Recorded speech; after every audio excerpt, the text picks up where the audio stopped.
Good morning friends. तर आज आहे संडे, त्याच्यामुळे मुलींना आहे स्कूलला सुट्टी आणि मग त्यांची फरमाईश चालू झाली की मम्मी आज ढोकळा बनव.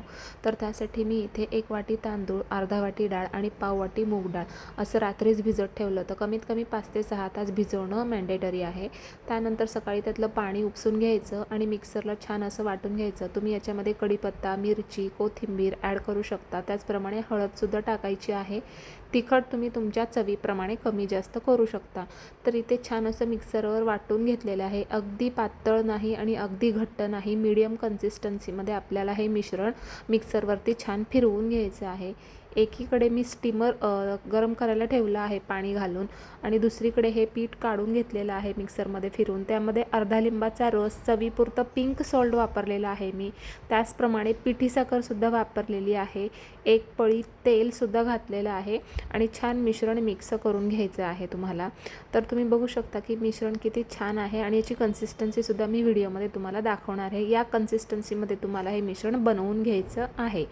त्यानंतरून एका कुकरच्या डब्याला तेलाने ग्रीस करायचं आहे छान. आणि ज्यावेळेला आपण ढोकळा बनवणार आहोत त्याच वेळेला इनूचं हे रेग्युलरवालं पॅकेट मिळतं ब्ल्यू कलरचं, ते घालायचं आहे. हे नाही मिळालं तर लेमन फ्लेवरचं सुद्धा मिळतं, ते घातलं तरीसुद्धा चालेल.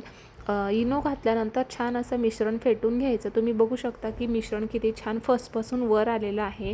त्यानंतर हे कुकरच्या डब्यामध्ये पोर करायचं आहे आणि थोडंसं डॅब करून त्याला बडवून घ्यायचे, जेणेकरून त्याच्यामधले एअर बबल्स निघून जातील. आणि नंतरनं हा कुकरचा डबा स्टीमरमध्ये ठेवून द्यायचा आहे 10 ते 15 मिनिटांसाठी.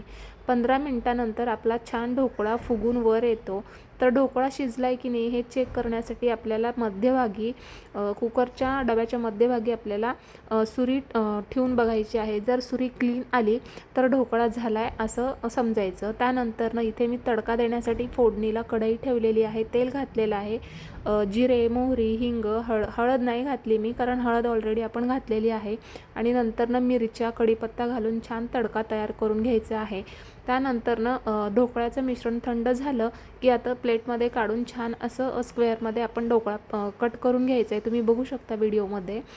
तर छान फ्लपी झाला होता ढोकळा. आणि त्यानंतरनं अशी वरनं फोडणी देऊन घ्यायची, म्हणजेच तडका देऊन घ्यायचा. खूप छान होतो हा ढोकळा आणि टेस्टीसुद्धा लागतो.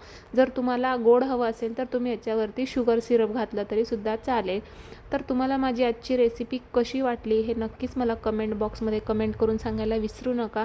आणि माझ्या चॅनलला अजून सबस्क्राईब केलं नसेल तर सबस्क्राईब करायला पण विसरू नका. भेटूया आपल्या पुढच्या व्हिडिओमध्ये. बाय.